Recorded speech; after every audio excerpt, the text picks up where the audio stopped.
la decisión número 5. Nosotros hasta este momento ya hemos estudiado 4 decisiones que nosotros tomamos en nuestra vida si es que queremos ser libres de toda adicción, de todo complejo, de todo mal hábito, de toda herida, de todo pecado recurrente, ¿verdad? Hoy vamos a estudiar en qué consiste esta decisión, la decisión de la transformación. Ahora, seguramente ustedes recordarán que esta serie está basada en una porción de la Biblia que generalmente conocemos como las bienaventuranzas. Muy bien, exactamente, que nosotros podemos leer en el Evangelio de Mateo en el capítulo número 5, ¿verdad? Hasta este momento nosotros ya hemos memorizado 4 de las 8 bienaventuranzas, o sea que ya llevamos la mitad, ¿verdad?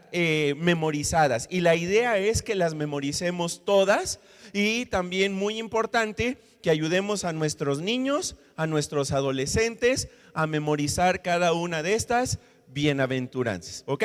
Hoy vamos a ver la 5ª bienaventuranza, que es la que sirve de base para la decisión que vamos a aprender el día de hoy. Si me siguen, por favor, ahí en su boletín y en la pantalla, está en Mateo capítulo 5, versículos 6, ¿verdad? Esto lo puedes encontrar en cualquier Biblia, la Biblia católica, la Biblia protestante, la Biblia de los Testigos de Jehová. En cualquier Biblia dice exactamente lo mismo, quizá con algunas palabras sinónimas, pero básicamente dice lo mismo. Mateo capítulo 5, versículo 6, y vamos a leerla bien fuerte. Es más, les voy a pedir que nos pongamos de pie para leerla, porque es el versículo que vamos a memorizar esta semana. Vamos a decir primero dónde está en la Biblia, y luego vamos a leer lo que dice el texto, y luego rematamos con dónde está en la Biblia. Va, a las 3 bien fuerte. 1.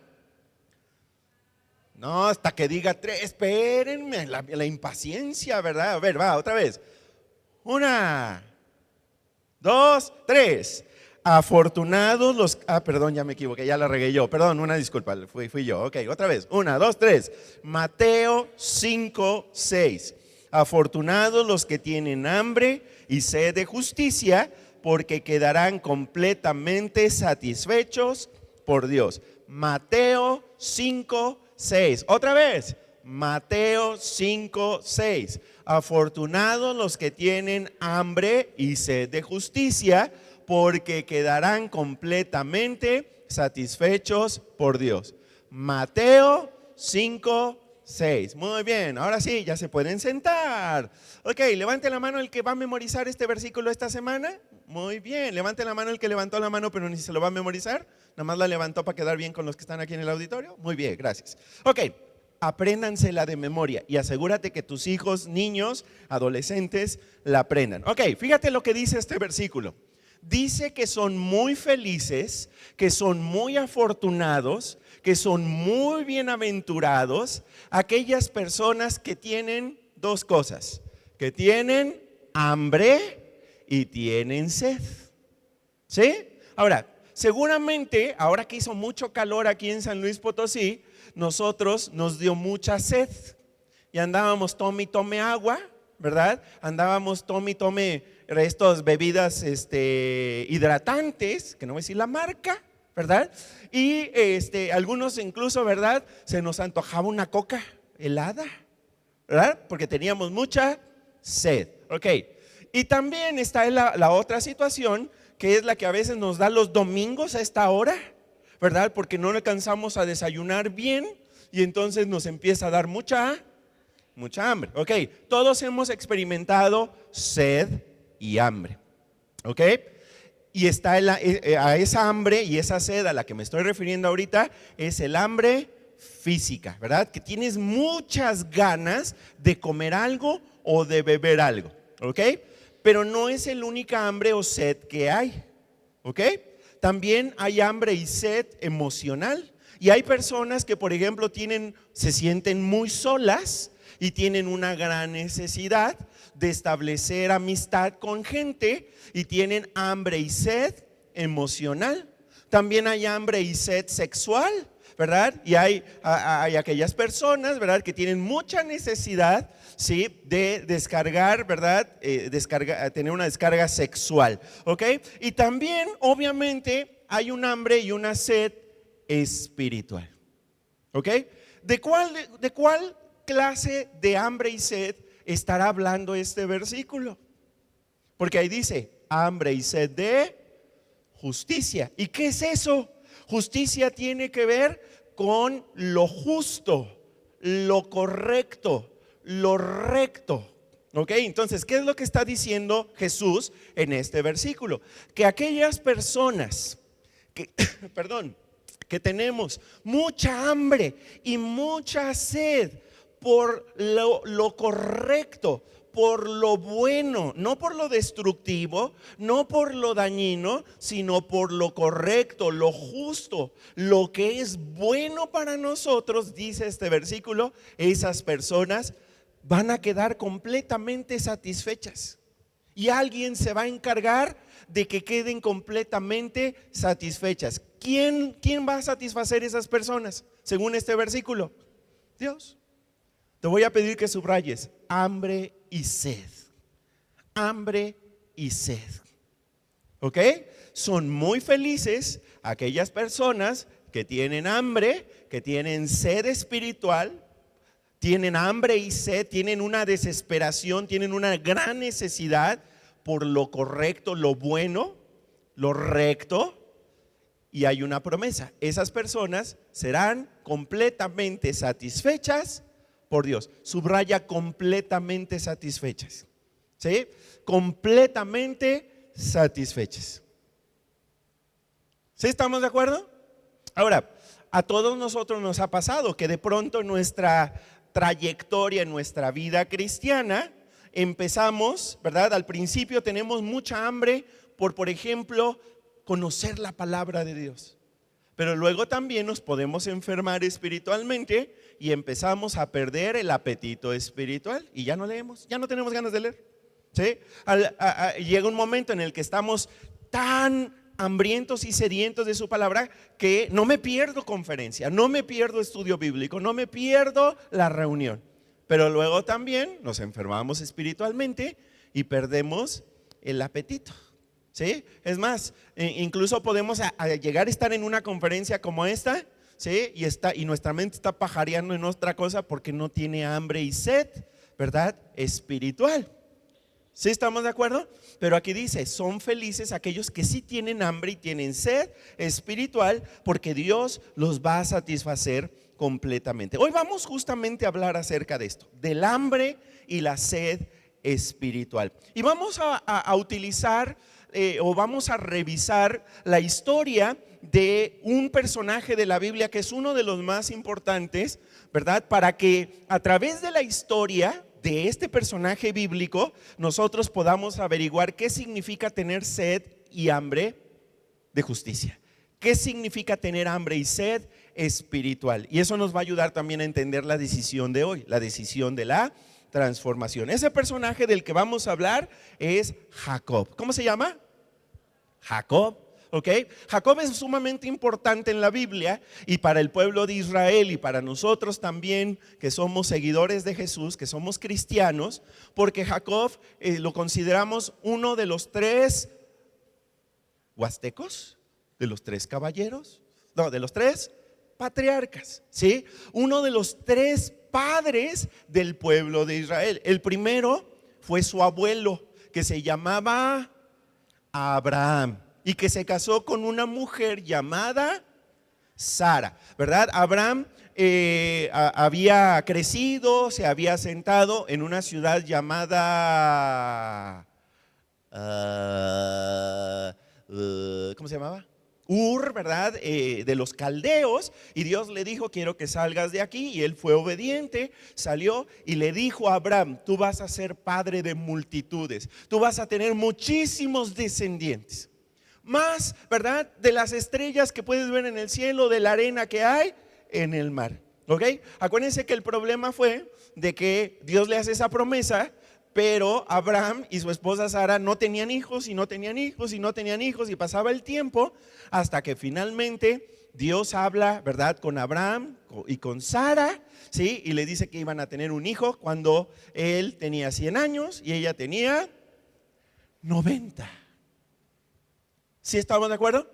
Por eso el hijo de Abraham y de Sara, su nombre fue Isaac, que significa risa. Porque Sara, cuando escuchó lo que Dios le decía de que iba a tener un hijo a los 90, se rió. Y entonces el nombre de este hijo fue Isaac. Isaac es el segundo patriarca, hijo de Abraham y de Sara. Isaac se casó con una, bueno, todos ustedes saben lo que pasó entre Isaac y Abraham. Que Dios, ¿verdad? Ya cuando está crecidito el niño, le dice a Abraham que tiene que sacrificar a su hijo Isaac, ¿verdad? Y Abraham no fue obediente, ¿o sí? ¿No? Sí fue muy obediente, hizo todo lo que Dios, ¿verdad?, le dijo que hiciera, y Dios bendijo mucho a Abraham. Bueno, yéndome adelante a la historia, porque la historia es muy grande, ¿ok? Isaac se casa con una mujer llamada Rebeca, ¿ok? Y tienen nada más y nada menos que ¿cuántos hijos? ¿Cuántos? 2, muy bien. Ya ven, no logré confundirlos. Muy bien, exactamente. 2 hijos. El primogénito, cuyo nombre fue Esaú, ¿verdad? Ese fue la porra de Esaú que se oyó ahí al fondo. Esaú, ¿verdad? Que era pelirrojo, que era muy, pero muy, muy velludo. No solamente era bello, era velludo, ¿ok? Y por otro lado, el segundo que salió, porque eran mellizos, el segundo que salió agarrándose del taloncito del hermanito Esaú, ¿verdad? Su nombre fue Jacob, del que vamos a hablar el día de hoy, ¿ok? La Biblia dice que Esaú era muy allegado a su papá Isaac, le gustaba salir a cazar, le gustaba también hacer guisos de lo que cazaba, y que Jacob estaba más bien apegado a su mamá, ¿sí? Y estaba ahí ayudándole a su mamá, ¿ok? Y entonces la historia, para no hacerla más larga, ¿sí? La historia, según lo leemos en el libro de Génesis, ¿sí? En una ocasión, ¿verdad? Cuando Isaac ya estaba muy, muy mayor, ya no veía bien, ya estaba a punto de morir, ¿sí? Manda llamar a Esaú para darle la bendición, ¿sí?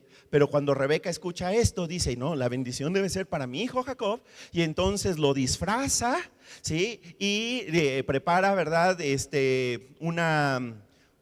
Un platillo, ¿verdad?, de lentejas, ¿verdad?, muy sabroso. Y entonces engañan a Isaac para que Isaac le dé a Jacob la bendición que le correspondía más bien al hermano mayor, que era Esaú. No lo estoy haciendo bolas, ¿verdad? ¿No? ¿Vamos bien? Ok. Esto provoca el gran enojo de Esaú y la promesa de que él lo iba a matar a Jacob, y esto provoca que Jacob salga huyendo. Y la mamá Rebeca lo manda con un pariente, ¿sí?, cuyo nombre era Labán. ¿Quién lo dijo? Muy bien, allá atrás, gracias. Ok, Labán. Y entonces sucede que Labán tenía 2 hijas, ¿sí? ¿Cómo se llamaban esas hijas? Una tiene que ver con la lectura, Lea, ¿ok? Y la otra, de la que se enamoró Jacob, se llamaba, no, Rebeca era la mamá, Raquel, exactamente, ¿verdad? Raquel, ¿ok? Y entonces Jacob le echa el ojo a Raquel, se enamora de Raquel, y entonces le dice a Labán, quiero casarme con tu hija Raquel. Y entonces Labán engaña a Jacob, le hace un engaño enorme, ¿verdad?, a Jacob, porque le dice, tienes que trabajar 7 años para que yo te autorice a casarte con Raquel. Trabaja 7 años por Raquel, y a la hora de la boda, no le da como esposa a Raquel, sino que le da a Lea, ¿sí? Y se casan. Y entonces Jacob le reclama a Labán y le dice, me engañaste, me transaste, ¿ok? Y entonces esto provoca, ¿verdad?, que Labán, perdón, se me anda yendo el avión. Labán le dice a Jacob, le dice, ok, si quieres a Raquel, entonces tienes que trabajar otros 7 años. y se los avienta Jacob y finalmente se casa con Raquel. ¿Sí estamos de acuerdo? Y de ahí salen muchos hijos. ¿Ok? Entonces, esa es más o menos la historia de Jacob. Bueno, pero me falta contarles un poquito más de historia, ¿verdad? Para que lleguemos al punto a donde tenemos que llegar. Ok, Dios bendice grandemente a Jacob, ¿sí? Dios hace que también Labán sea grandemente bendecido, pero entonces, ¿verdad? Empiezan a tener algunos problemas. ¿Ok? Ahora, vamos a arrancar de aquí, en esta parte de la historia, que ya les resumí la historia de Jacob, para nosotros poder aprender cómo Dios nos transforma, ¿sí? Y cómo Dios nos lleva a que tengamos sed y hambre de justicia, de lo correcto. Por eso vamos a hablar de 5 fases, 5 formas que Dios utiliza en nuestras vidas para transformar nuestra vida, para llevarnos a tener sed y hambre de justicia, para transformar nuestra vida. Así que vamos a anotar la primera, anótala ahí en tu boletín, ¿ok? ¿Cuál es la primera manera, la primera forma, la primera fase que Dios utiliza para transformar nuestra vida? Ok, esta es la primera cosa que también experimentó Jacob y se llama el conflicto. Anótalo, ¿sí? El conflicto. ¿El qué? El conflicto, exactamente.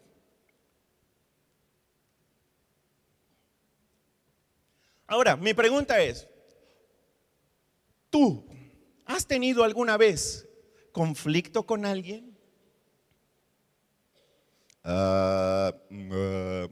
Mejor replanteo la pregunta. ¿Tienes en este momento conflictos con alguien? Y la respuesta seguramente va a ser que sí, porque lo más natural que nos pasa a los seres humanos, lo más normal, lo más común es que nosotros tengamos conflictos. ¿Con quién?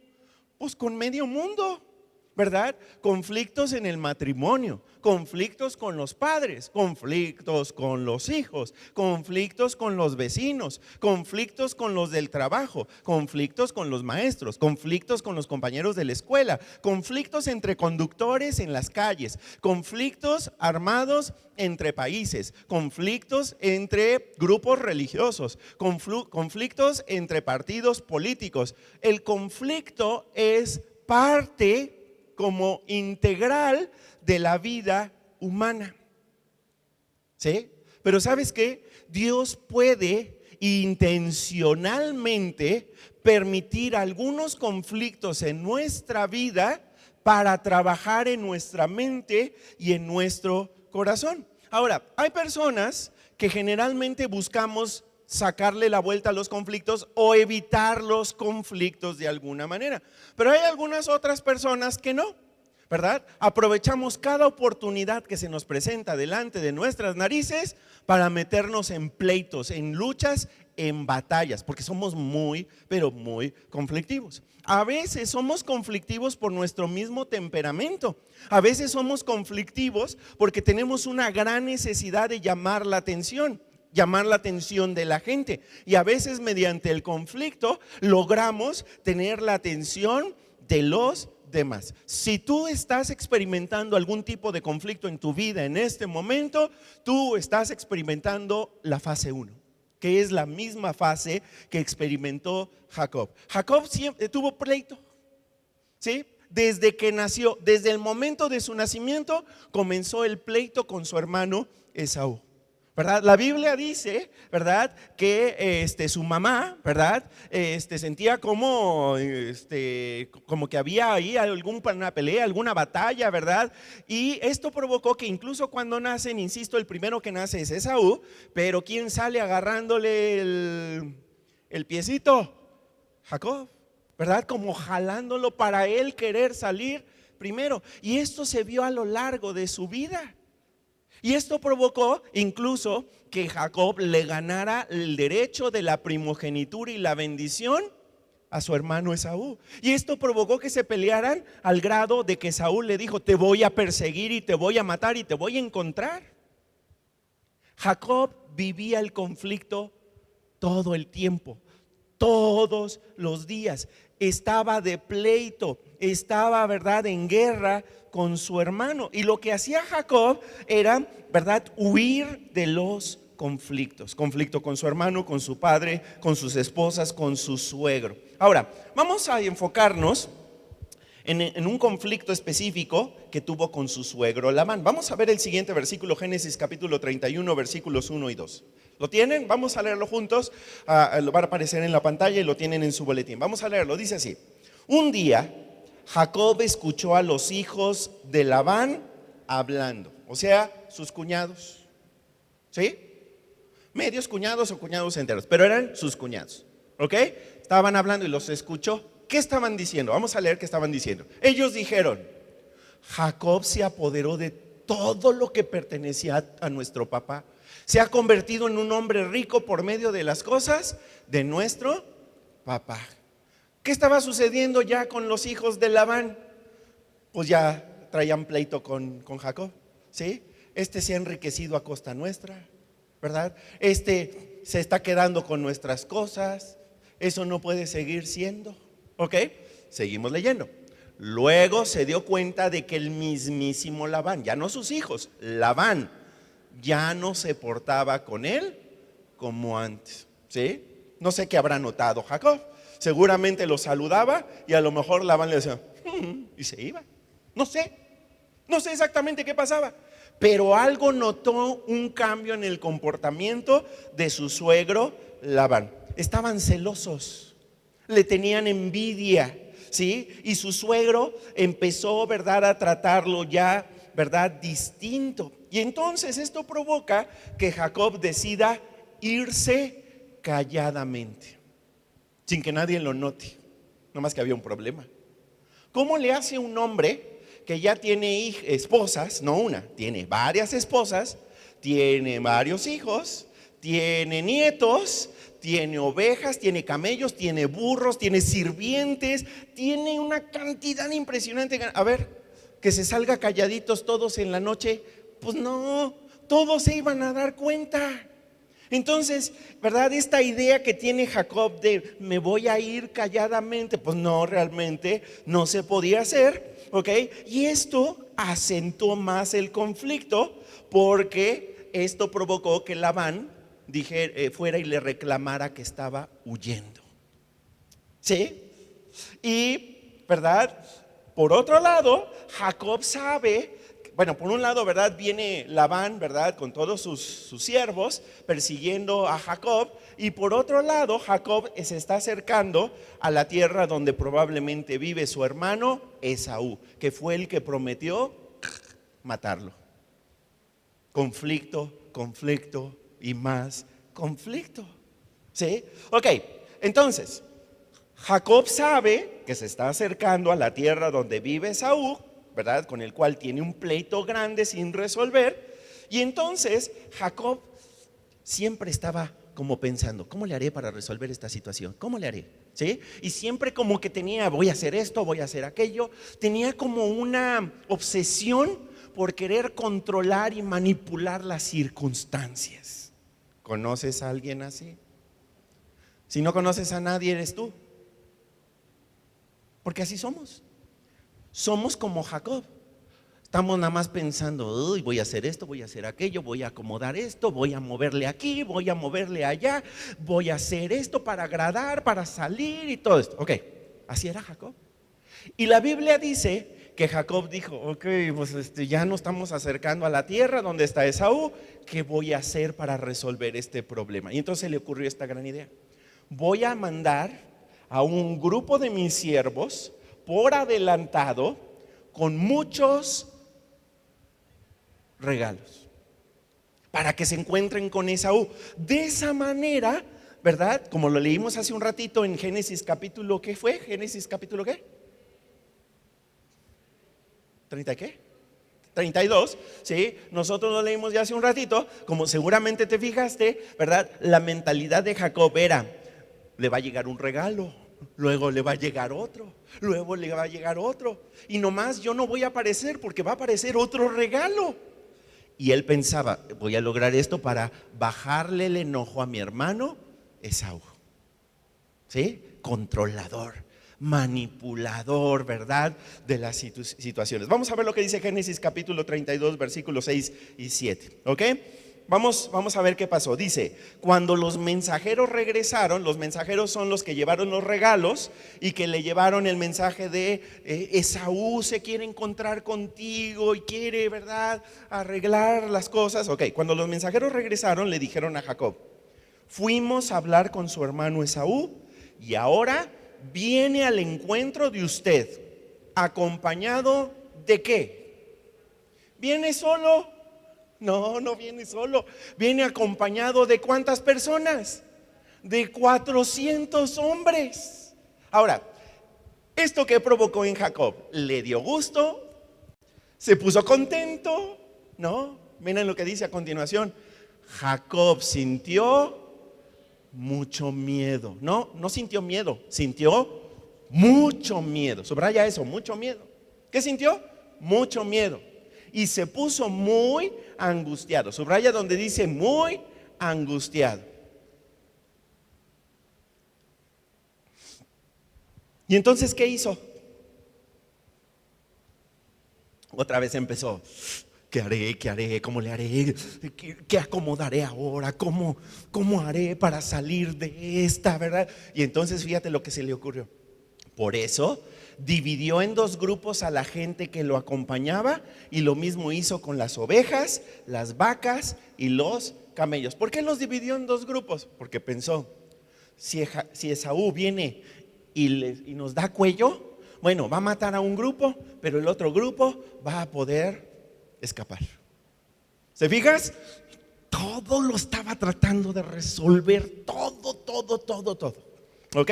Siguientes versículos. Génesis capítulo 32, versículos 9 al 11 dice, entonces Jacob dijo, Dios de mi abuelo Abraham, Dios de mi papá Isaac, Señor, tú que me dijiste, regresa a tu país, al lugar donde naciste y te haré prosperar. No soy digno de todas las muestras de bondad y lealtad que has tenido conmigo, tu siervo. La primera vez que crucé el río Jordán, solo llevaba mi bastón. Ahora tengo tantas cosas que me pude separar en dos grupos. Por favor, protégeme del gran poder de mi hermano Esaú. Tengo miedo, subraya eso, tengo miedo que venga a destruirme y matar incluso a las madres con sus hijos. Fíjate, aquí es bien interesante.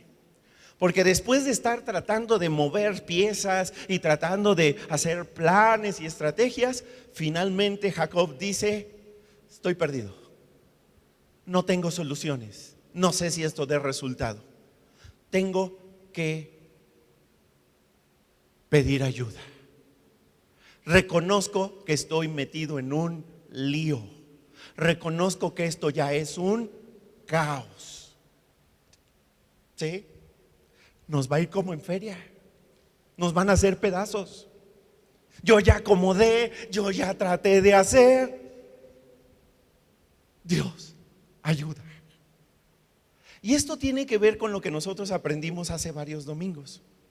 ¿Sí? Cuando nosotros somos capaces de reconocer que estamos hechos un lío, que estamos hechos un caos, que como cantábamos hace rato en la canción que cantamos, estamos rotos y que estamos metidos en graves problemas debido a nuestras adicciones, debido a nuestros malos hábitos, debido a nuestros complejos, debido a nuestras heridas, a nuestros pecados recurrentes. Es cuando nosotros tomamos la primera decisión que ya aprendimos a tomar, que está ahí en tu boletín. Vamos a leer la decisión número 1, que es la decisión de la realidad, el reconocer cómo me encuentro, el reconocer cuál es mi realidad. Vamos a recordarla rápidamente, vamos a leerla juntos. Decisión 1, la decisión de la realidad. Admito que no soy Dios y que necesito ayuda, que no tengo el poder para controlar mi tendencia a hacer las cosas equivocadas y que mi vida es incontrolable, que mi vida está hecha un caos, que mi vida está rota. ¿Sí? Y que tengo una tendencia especial a meterme en problemas y que en lugar de arreglar los problemas tomo decisiones que me llevan a empeorar más las cosas. Y que entre más trato yo de controlar y de manipular, las cosas se salen más de control. Porque yo no soy Dios. Porque yo realmente necesito ayuda. Eso es justo lo que hizo Jacob. Clamar a Dios, pedir ayuda y decir: Señor, estoy perdido, necesito ayuda. Ahora, nosotros ya aprendimos. ¿A quiénes nos cuesta tanto trabajo reconocer esto? A los que somos, empieza con O, orgullosos. Y el problema es de que muchos de nosotros no somos poco orgullosos, somos muy orgullosos, hartamente orgullosos.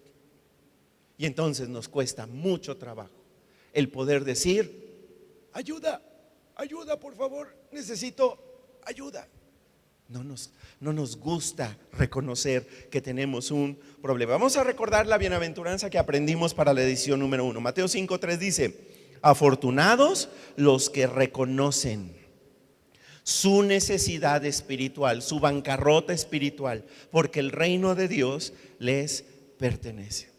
¿Sí? Aquí nosotros encontramos a Jacob en esta historia reconociendo que él era un engañador, ¿sí? Que había huido del conflicto toda su vida, que había sido muy manipulador, pero lo encontramos pidiendo la ayuda de Dios.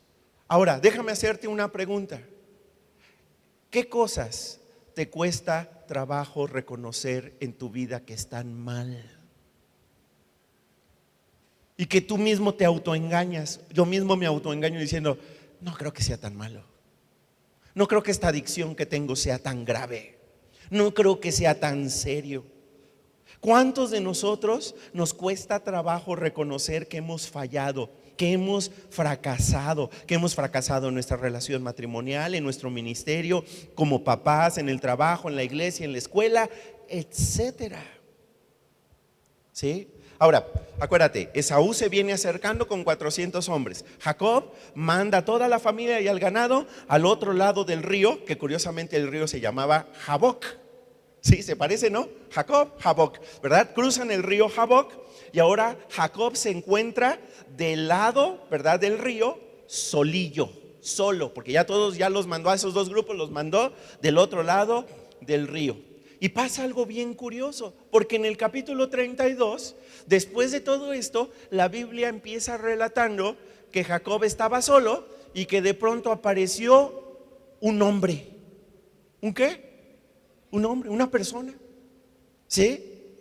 ¿Y sabes quién era esa persona? Nosotros ya sabemos quién era esa persona, porque la Biblia nos dice quién era esa persona. ¿Sabes quién era esa persona? Era Dios mismo. Cuando Jacob clamó a Dios por ayuda y Jacob finalmente se quedó solo, Dios mismo vino a visitar a Jacob. Y eso nos lleva a la segunda fase. Escríbela. La segunda fase es la crisis. ¿La qué? La crisis. ¿Sí? ¿A ustedes les gusta la lucha libre?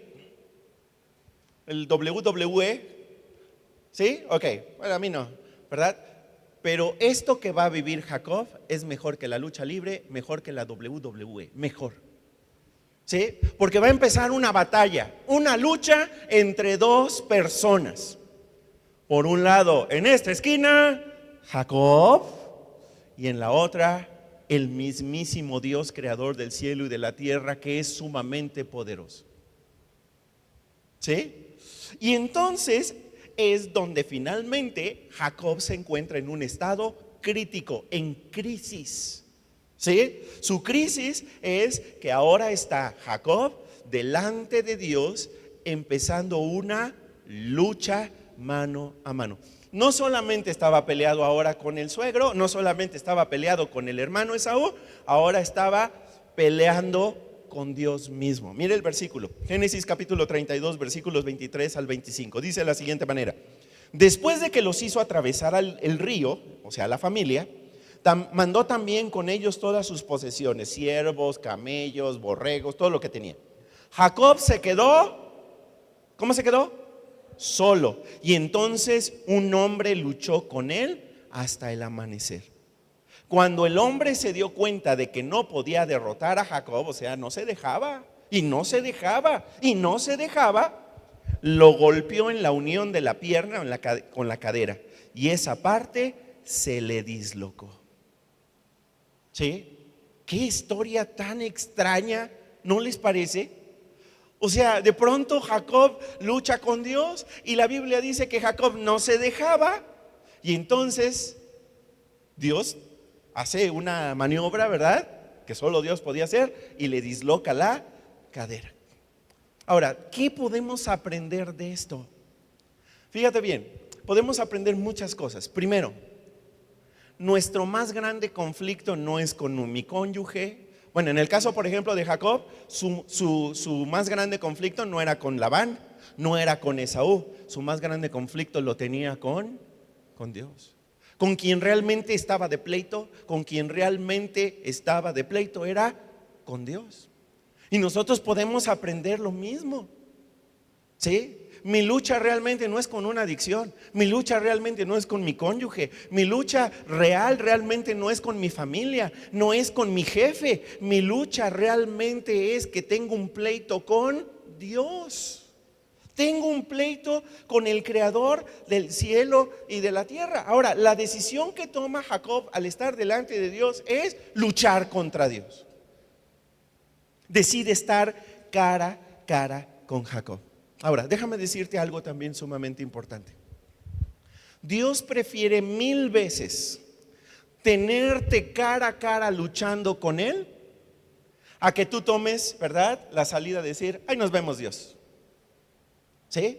Dios prefiere 1000 veces tenerte cara a cara, aunque estés luche contra Él, porque de esa manera estás con Él. Estás luchando, pero estás con Él. Hay gente que incluso la decisión que toma, más que luchar contra Dios, es apartarse de Dios. Espero que no sea tu caso. ¿Sí? Si tú tienes una batalla con Dios, pues peléala y quédate a pelear con Él. Ahora, acuérdate que la lucha es un deporte de contacto físico, personal. Ahora, algunos podrían decir, ¿y cómo realmente sabemos que era Dios? Porque la Biblia no dice que era Dios, la Biblia dice que era un hombre. Vamos a ver un versículo que lo dice claramente. Oseas capítulo 12, versículo 3. Oseas 12:3. Vamos a leerlo. Dice, ya en el seno materno suplantó a su hermano. ¿De quién está hablando? De Jacob. Y cuando se hizo hombre, luchó ¿con quién? Subráyale, luchó con Dios. ¿Sí? ¿Estamos de acuerdo? ¿Por qué los seres humanos somos tan conflictivos y tenemos tantos conflictos en nuestro matrimonio, con nuestros hijos, con nuestros padres, con nuestros vecinos, con todo mundo? Los pleitos que tenemos con medio mundo son un síntoma de un pleito más grande que tenemos, que es nuestro pleito con Dios. ¿Sí escuchaste o no escuchaste? ¿Sí? Ok, la verdadera lucha es quién va a ser Dios en mi vida. Esta batalla provoca estrés, provoca problemas, provoca conflictos con otras personas, pero la lucha verdadera es con Dios. Ahora, ¿y cuál es esa lucha? ¿En qué consiste nuestra lucha con Dios? Acuérdate del problema. Nosotros queremos ser dioses. Nosotros queremos controlar toda nuestra vida. Queremos controlar a los demás. Quiero controlar a mi esposa, quiero controlar a mis hijos, quiero controlar a la gente de la iglesia, quiero controlar a mis vecinos. Quiero que el mundo sea mi versión del mundo. Pero yo no soy Dios. Entonces siempre vivo frustrado tratando de controlar lo que yo realmente no puedo controlar. Estoy luchando, ¿verdad? Mi lucha con Dios es querer controlar, ¿verdad?, las cosas porque no son como yo quiero que sean. Quiero también controlar que las cosas resulten rápidamente como quiero y me frustro de que no es así. Y entonces trato de tomar el control de mi vida y trato de controlar a los demás. Nos entra la prisa.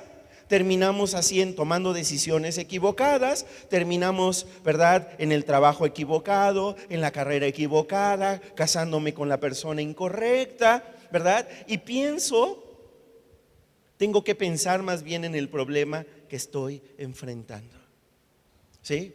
Mi lucha es con Dios. Mi lucha es por quién va a controlar. ¿Sí? Y entonces, ¿verdad? Yo tengo que preguntarme, ¿voy realmente a confiar en Dios? ¿Realmente voy a obedecerlo en lo que Él me dice que yo haga? Si yo digo que no, entonces voy a seguir en conflicto con Dios. Voy a seguir luchando con Él. ¿Sí? Ahora, si yo sigo empeñado en querer controlar mi propia vida y controlar a los demás, entonces Dios lo que nos va a decir es, bueno, pues vamos a la lona y decidámoslo allí. Vamos a ver quién realmente tiene el control. Y Dios lo que espera al llevarme a la lona es que en medio de la lucha yo pueda reconocer y me rinda a Él. Y que yo pueda reconocer, no hay manera en la que yo le puedo ganar a Dios. Él está a cargo de todo. Sí les he dicho que el problema es que somos medio orgullosos y somos un poco arrogantes también. Creemos que le podemos ganar las batallas a Dios. Creemos que nosotros podemos más que Dios. Eso no tiene sentido, porque eso me va a llevar al conflicto y al conflicto y al conflicto y a tener una crisis con Dios. Paco, es que a mí me da miedo rendirle mi vida a Dios, porque si me han enseñado que si yo le rindo mi vida a Dios, me voy a convertir en un fanático religioso. No, no tiene nada que ver con eso. Ríndele tu vida a Dios. Y de eso se trata la decisión número 2. Vamos a leerla, a recordarla, porque esta ya la estudiamos. ¿Cuál fue la decisión número 2? La decisión de la esperanza. Vamos a leerla. Dice: seriamente creo que Dios existe, que le importo y que Él tiene el poder para ayudarme a cambiar. El versículo de la bienaventuranza, Mateo 5:4: afortunados los que están tristes, porque Dios los consolará. ¿Sí? Afortunados aquellos que dejan, que permiten que Dios sea quien alivie su estrés, su miedo, su angustia, su dolor, y que finalmente toman la decisión de rendirse completamente a Él y decirle a Dios: tú ganas, aquí está mi vida, me rindo completamente a ti. Ok, ¿cuál es la tercera fase que Dios utiliza? Sí, han pescado las dos primeras, ¿verdad? La primera, ¿cuál fue? El conflicto.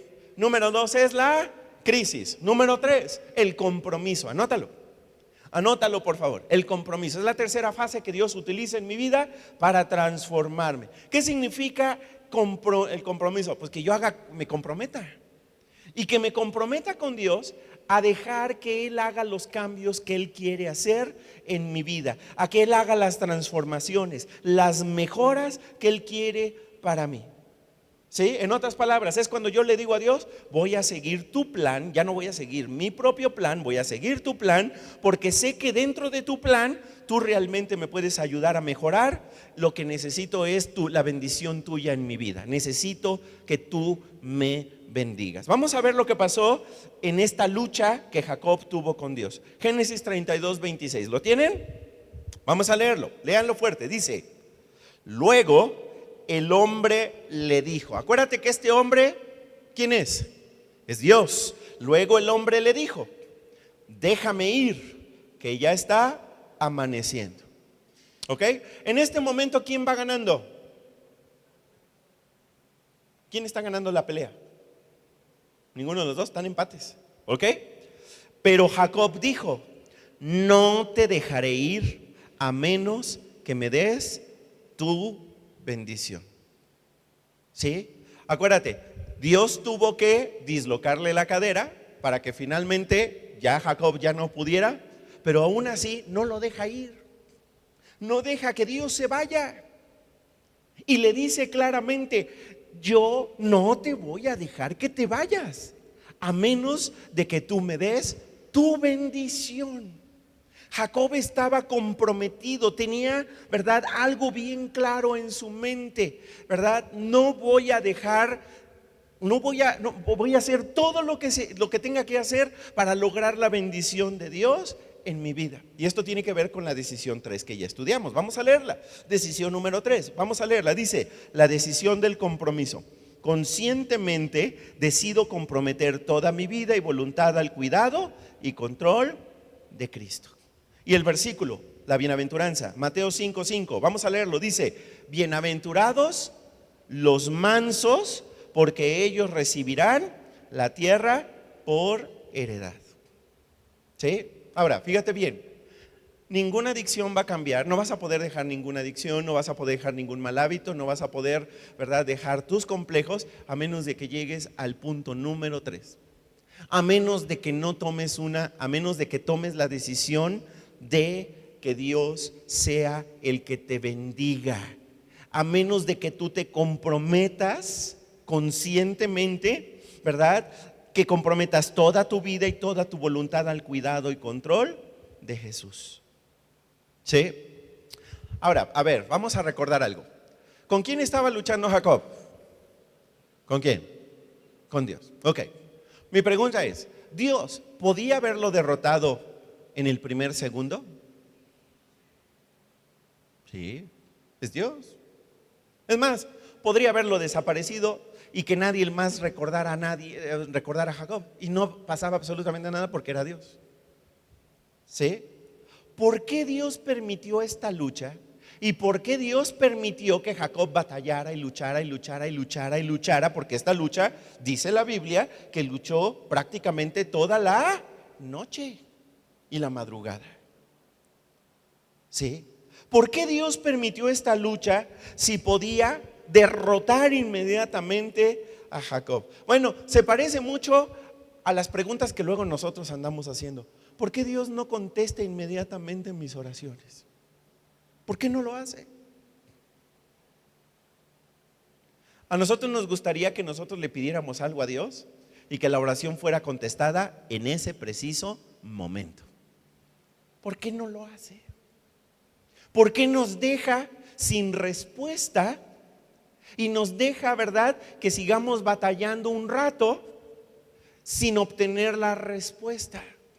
Por la misma razón por la que permitió que la batalla siguiera con Jacob. Primero, porque Dios quiere ver en mi vida si lo que estoy pidiendo realmente lo estoy pidiendo en serio o es una mera necedad en mi vida. Si estoy realmente convencido de que yo confío en Él. Número 2, acuérdate que Dios no es un genio de la lámpara maravillosa, como lo enseñan muchos movimientos religiosos, donde nosotros le pedimos y declaramos que las cosas son hechas y ya están hechas. No, Dios no es un genio de la lámpara maravillosa. Dios no está para cumplir nuestros deseos. ¿Quién sirve a quién? ¿Dios me sirve a mí o yo sirvo a Dios? A ver, ¿quién sirve a quién? ¿Dios a mí o yo a Él? Yo a Él. El sirviente soy yo. El amo es Él. ¿Por qué a veces tratamos a Dios o quisiéramos que Dios fuera el siervo y que yo fuera el amo? Dios lo que quiere ver es si realmente yo soy capaz de reconocer que Él es Dios y que Él es el amo.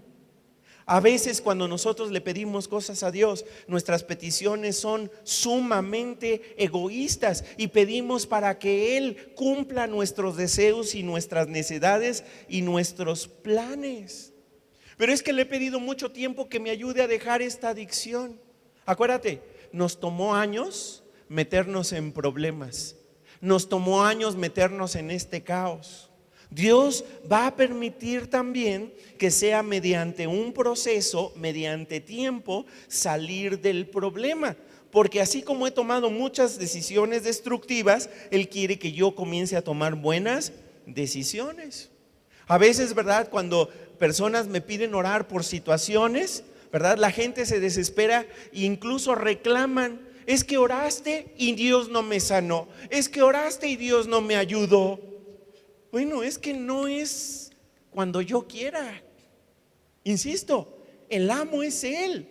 Yo soy meramente un siervo. Y hay gente que se desespera, ¿verdad? ¿Quiénes se desesperan? Los impacientes. ¿Tú qué eres? ¿Paciente o impaciente? Di la verdad. Somos bien impacientes, ¿a poco no? Le pedimos algo a Dios y como vemos que no me respondió en los siguientes 5 minutos, jamás volvemos a orar al respecto.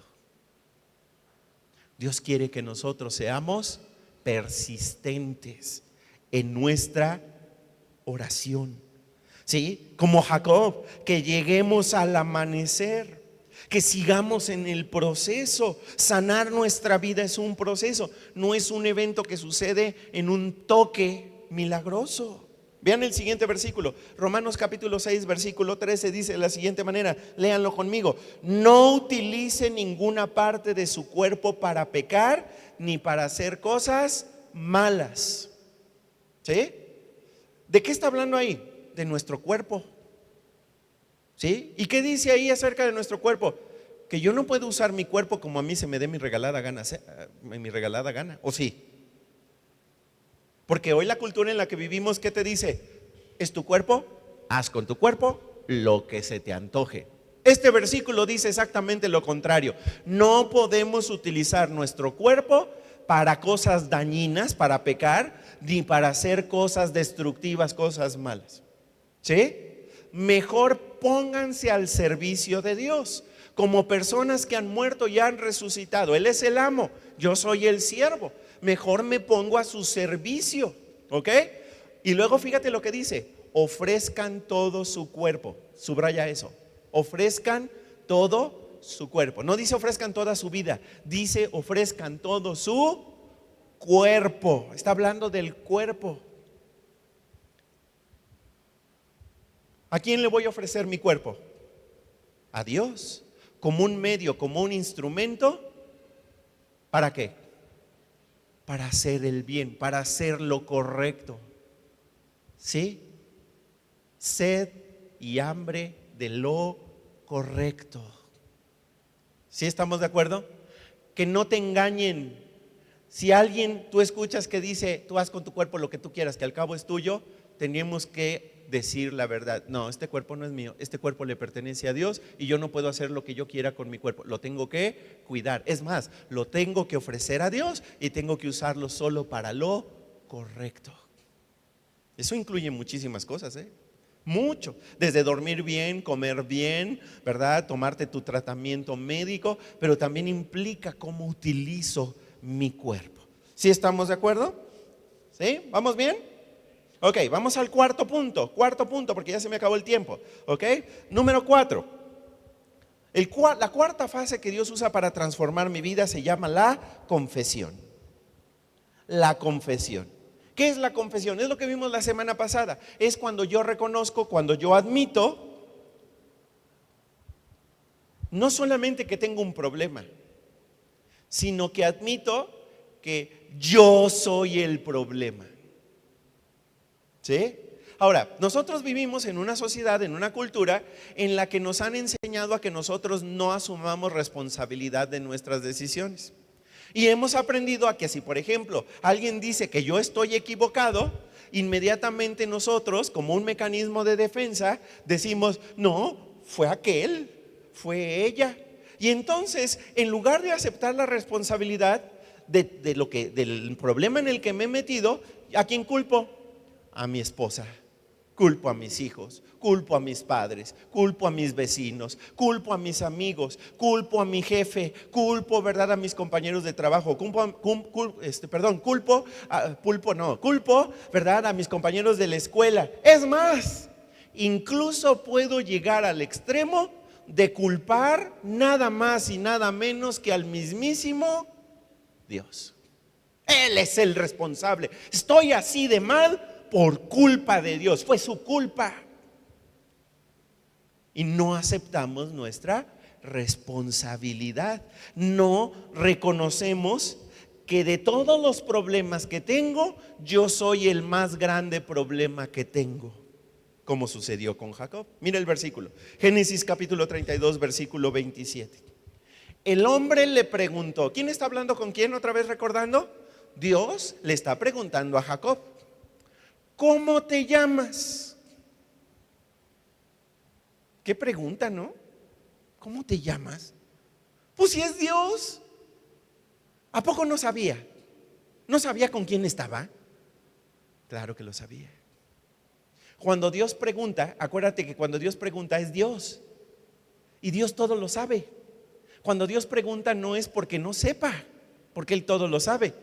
Cuando Él pregunta es para que nosotros nos caiga el 20 de algo. ¿Sí estamos de acuerdo? Ok, ¿cómo te llamas? Y Jacob respondió, ¿qué respondió? Pues Jacob. ¿Sí? Qué versículo tan raro, ¿no? O sea, para empezar la pregunta es rara, pero pues la respuesta está mal, pues Jacob. ¿Sí?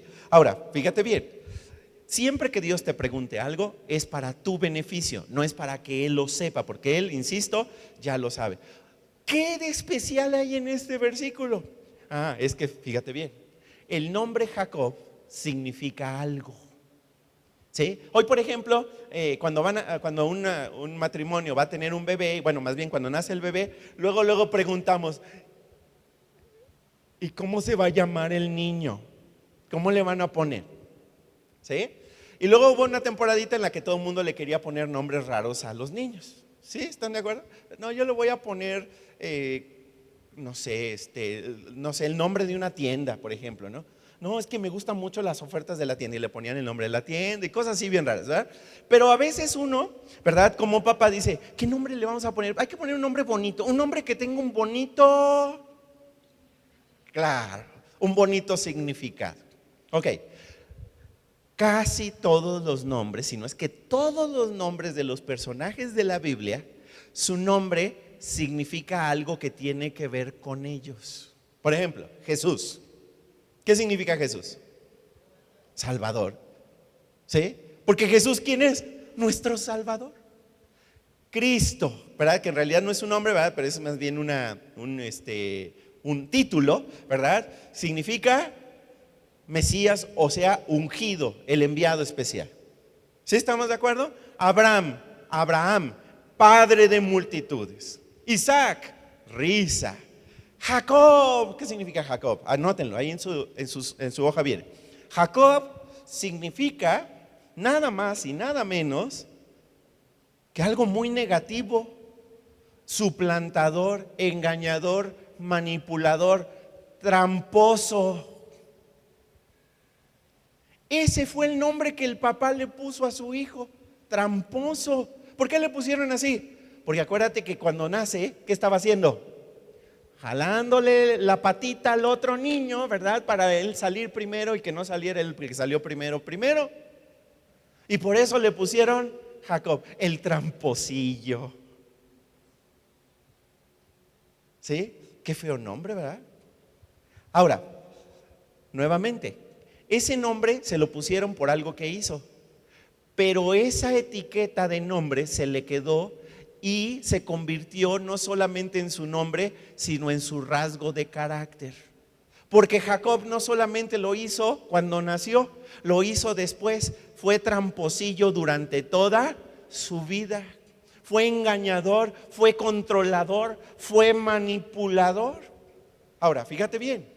Jacob tenía el nombre de su defecto, de su debilidad, de su lucha, de su batalla. Si nosotros, por ejemplo, tuviéramos un nombre que tiene que ver con nuestra batalla, nuestra lucha, nuestra adicción o nuestro mal hábito, a lo mejor yo no me llamaría Paco, me llamaría impuntual, ¿sí? Alcohólico, ¿sí? Drogadicto, ¿sí? Mujeriego, ¿sí? Controlador, miedoso, amargado, egoísta, orgulloso. Miren, ahí viene chismoso. ¿Sí? Ese es el nombre que tenía Jacob, el tramposo. ¿Cómo te llamas? Tramposo. Cuando Dios le pregunta a Jacob, ¿cómo te llamas? Se lo pregunta para que a Jacob le caiga el 20 de algo. ¿Quién eres tú? El tramposo. Soy el trampas, soy el engañador. Estaba Jacob confesando quién era él en realidad, que era un manipulador. Ahora, ¿se sorprendió Dios? No, porque Dios ya lo sabía. Y Dios también ya sabe con qué tú y yo batallamos. ¿Sí? No se sorprende con lo que tú y yo batallamos. ¿Y sabes qué? Dios amó a Jacob como ha amado a muchos personajes bíblicos. ¿Y sabes qué? Aun cuando tú y yo tengamos una etiqueta de una batalla con la que libramos todos los días, Él nos sigue amando. ¿Sí? Entonces, en lugar de justificarme, en lugar de racionalizar, en lugar de excusarme, tengo que admitir que yo soy el problema. Y eso tiene que ver con la decisión que aprendimos la semana pasada. Decisión número 4. Vamos a leerla. Decisión 4. La decisión de, otra vez lo volví a poner mal, la decisión de limpiarse. Abiertamente examino y confieso mis fallas a mí mismo, a Dios y a alguien en quien confío. En otras palabras, reconozco que estoy mal, reconozco que estoy roto, reconozco, ¿verdad?, que tengo un problema. Reconozco que tengo una adicción, reconozco que tengo un mal hábito. El versículo que aprendimos, Mateo 5:8, vamos a decirlo fuerte: afortunados los que tienen corazón puro, porque ellos verán a Dios. ¿Sí? En otras palabras, ¿cómo Dios responde a los que tienen un corazón roto, un corazón puro? Dios se acerca a ellos que reconocen su fracaso. Y vamos al último punto que tiene que ver con la decisión del día de hoy. Acuérdate que estamos hablando de 5 formas, 5 fases que Dios utiliza para transformar nuestra vida. Vamos a la última, escríbela, la conversión. Aquí es a donde queremos llegar, a la conversión. En la conversión quiere decir que Dios me convierte en algo, Dios me cambia, me modifica, me transforma, me convierte en un transformer, ¿sí? Que soy capaz de transformarme en algo, ¿verdad?, con una nueva identidad en mi vida. Mira cómo Dios respondió a la confesión de Jacob. Acuérdate, Dios le acaba de preguntar a Jacob: ¿cómo te llamas? Y Jacob le ha respondido: soy el trampas, soy el manipulador, soy el controlador. ¿Qué le dijo Dios a Jacob cuando hace esta confesión? Vamos a verlo. Génesis 32, 28 al 30 dice, vamos a leerlo. Después el hombre dijo, acuérdate que es Dios el que está diciendo esto: de ahora en adelante no te llamarás Jacob, sino, ¿cómo? Israel, subráyalo. Ahora te vas a cambiar el nombre, como dice la canción. Vas a tener otro nombre. Ya no vas a ser Jacob, ahora tu nombre, ya no eres el trampas, ya no eres el manipulador, ya no eres el suplantador, ahora tienes un nuevo nombre, ahora te vas a llamar Israel. ¿Le suena ese nombre? Claro, de ahí salió una nación que hoy mucha gente odia, que mucha gente quiere destruir, que se llama Israel. ¿Ok? Sigue el conflicto. ¿Ok? Seguimos. Ya que has luchado contra Dios y contra seres humanos y has ganado. Entonces Jacob preguntó: por favor, dime cómo te llamas. Pero el hombre le preguntó: ¿por qué me preguntas cómo me llamo? Y en ese momento el hombre bendijo a Jacob. Subraya eso. En ese momento el hombre bendijo a Jacob. Jacob llamó a ese sitio Penuel o Peniel y dijo: aquí vi a Dios cara a cara y sin embargo aún estoy vivo. Aún en los lugares bíblicos, aún en los lugares de Tierra Santa, los lugares tienen significado, como por ejemplo Peniel o Penuel, que significa cara a cara con Dios, o vi a Dios cara a cara. ¿Ok? Ahora, Dios le cambia el nombre a Jacob. ¿Qué nombre nuevo tiene? Israel. Y le explica: te doy este nuevo nombre porque has luchado contra Dios y contra seres humanos y ganaste. Pues, ¿qué significa entonces ese nombre? ¿Qué significa? Escríbelo ahí, escríbelo. Israel significa príncipe con Dios o el que lucha con Dios. Ahí lo tienes en tu boletín, escríbelo. ¿Sí? ¿Ya lo escribiste? Israel significa príncipe con Dios o el que lucha con Dios. En otras palabras, mientras los papás de Jacob vieron a un tramposo, a un suplantador, a un engañador, y su hermano también, y su suegro también, y todos los demás solo vieron sus defectos y sus debilidades, Dios vio en Jacob a un príncipe. ¿Sí? Y es lo mismo contigo. Aún con todas tus batallas, tus defectos, tus adicciones, tus malos hábitos, Dios nos ve como príncipes o como princesas. Y Dios me cambia el nombre también a mí. y me da una nueva identidad a mí. ¿Sí? Acuérdate, nosotros actuamos tal y como sea nuestra percepción acerca de nosotros mismos, y eso en la cultura en la que vivimos se ha vuelto ley. La autopercepción define la identidad de la gente, dice la ideología de género. ¿Sí? Entonces, tengo que ser consciente que no depende de cómo yo me vea, porque yo generalmente me voy a ver equivocadamente. Necesito más bien preguntarle a Dios: ¿cómo me ves tú? ¿Cuál es la nueva identidad que tienes para mí? ¿Sabes que la Biblia dice que gracias a Jesús tú eres más que vencedor? No eres vencedor, eres más que vencedor. Ahora, te voy a pedir ahí, ¿verdad? En tu boletín, creo que no dejé el espacio. Bueno, ¿cómo completarías tú esta frase? Yo soy un o yo soy una. ¿Cómo lo completarías? Porque a lo mejor seguimos, ¿verdad?, anclados a mi defecto, ¿verdad? Sí, yo soy un impuntual, yo soy un alcohólico, yo soy un mujeriego, ¿verdad? Soy un lujurioso, soy un jugador, un comprador compulsivo, ¿verdad? Ok, Dios dice: ahora tú eres una nueva criatura y tienes una nueva identidad. Mira el siguiente versículo, Mateo 5:6. Afortunados los que tienen hambre y sed de hacer lo correcto, de justicia, porque quedarán completamente satisfechos por Dios. ¿Sí? Ya no soy Paco el impuntual, soy Paco el hijo de Dios, que a veces batallo con la impuntualidad. ¡Qué diferencia!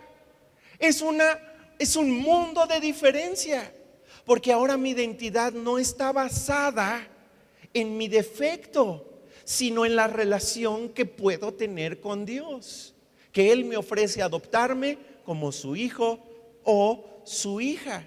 Y entonces tengo hambre y sed por hacer lo correcto, lo que a Dios quiere que yo haga en mi vida. ¿Ok? Cuando yo hago lo que tenga que hacer hecho, ¿verdad?, para poder saciar esa hambre y sed de hacer lo correcto, me vuelvo como Jacob. No te voy a dejar ir hasta que me bendigas. Y eso es lo que tú y yo necesitamos, la bendición de Dios en nuestra vida para poder asumir nuestra nueva identidad. Mira la decisión número 5, vamos a escribirla. Decisión número 5, la decisión de la transformación. ¿En qué consiste? Voluntariamente me sujeto a cada cambio que Dios quiera hacer en mi vida, y humildemente le pido que remueva todos mis defectos de carácter. ¿Sí? Voluntariamente me sujeto a todas las transformaciones, los cambios, las mejoras que Dios quiera hacer en mi vida, y le pido humildemente, no orgullosamente, humildemente, que remueva mis defectos de carácter. Ahora, esto es bien importante, porque Dios, si tú estás aquí vivo, Dios todavía no ha acabado contigo.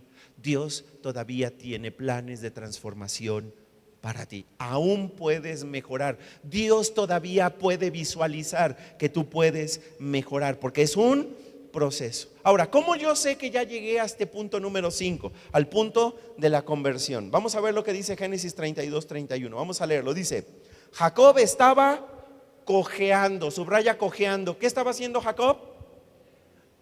Ya Jacob, algo había cambiado en él, que ya no caminaba como antes caminaba. Ahora cojeaba. Jacob estaba cojeando por su cadera dislocada, y mientras pasaba por Penuel, amaneció. Ahora, espiritualmente, ¿qué significa que nosotros cogiemos? Que nosotros tengamos una marca hecha por Dios en nuestra vida. Significa por lo menos 3 cosas. Primeramente, que ya no vamos a huir a los conflictos.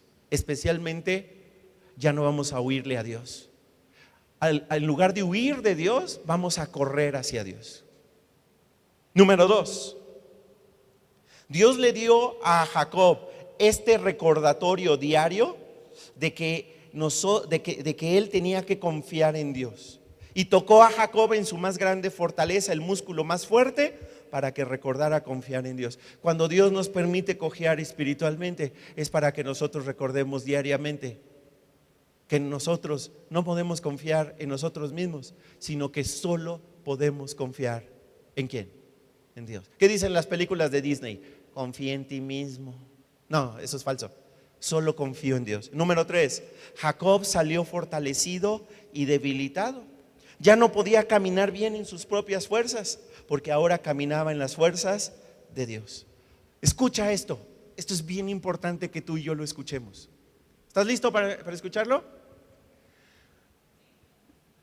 Las personas que han sido en la Biblia más grandemente usadas por Dios han sido personas rotas, personas dislocadas, personas con defectos que confían plenamente en Dios. ¿Sí? Escucha esto también. Dios no usa personas perfectas. No existen. El único perfecto fue Jesús. ¿Sí? Aún con todos nuestros problemas, nuestros defectos, nuestras debilidades, si yo las dejo en las manos de Dios y confío en Él, Él puede llegar a usar mi vida. Porque yo entiendo que no se trata de mí, sino que se trata de Dios. Segunda a los Corintios 12:9, último versículo, léelo conmigo, dice: pero el Señor me dijo, es el apóstol Pablo el que está escribiendo esto, pero el Señor me dijo: mi bondad es todo lo que necesitas, porque cuando eres débil, mi poder se hace más fuerte en ti. Por eso me alegra presumir de mi debilidad, así el poder de Cristo vivirá en mí. Cuando yo soy capaz de reconocer que yo no las puedo todas, que no lo tengo todo resuelto, que batallo, ¿verdad? Que tengo dificultades en mi vida, que estoy dislocado, que estoy roto, que estoy en bancarrota espiritual. Entonces Dios recibe la gloria, porque Él aún así usa mi vida para bendecir a otros. ¿Sí? Si no puedes hablar de tu debilidad en tu grupo de conexión, tú no has llegado al paso número 5. Es cuando nosotros podemos decir: sí, soy Paco y batallo con esto, y tengo dificultades, y tengo este problema y esta batalla. Que entonces llegamos al punto número 5. Cierra tus ojos y vamos a orar. Cierra tus ojos. Escucha las siguientes preguntas, ahí con tus ojos cerrados. ¿Estás experimentando algún conflicto en tu vida hoy? ¿En qué áreas de tu vida estás luchando con Dios? ¿En qué áreas sientes que te has dado por vencido? Acuérdate de Jacob: no te des por vencido hasta que Dios te bendiga. Responde a esto: ¿cuándo vas a dejar de culpar a los demás por tus problemas sin reconocer que tú eres el problema? ¿Cuándo vas a compartir tu problema con alguien?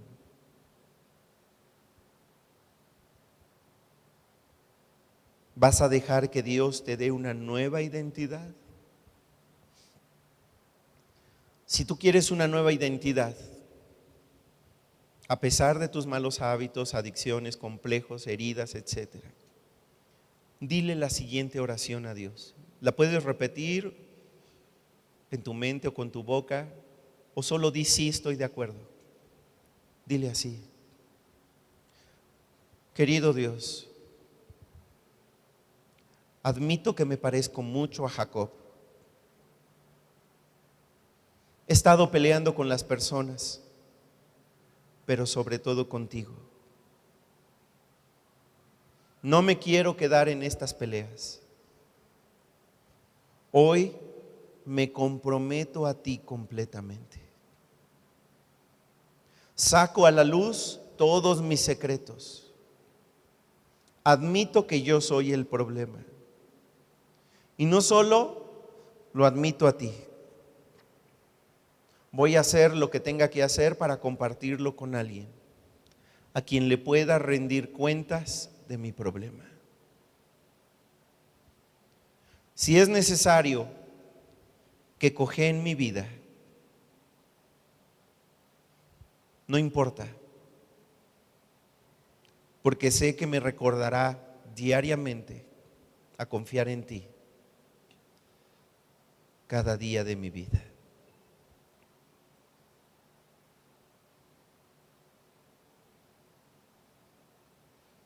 Si tú nunca le has entregado tu vida a Jesús, dile las siguientes palabras para que comiences una relación con Jesús ahora mismo.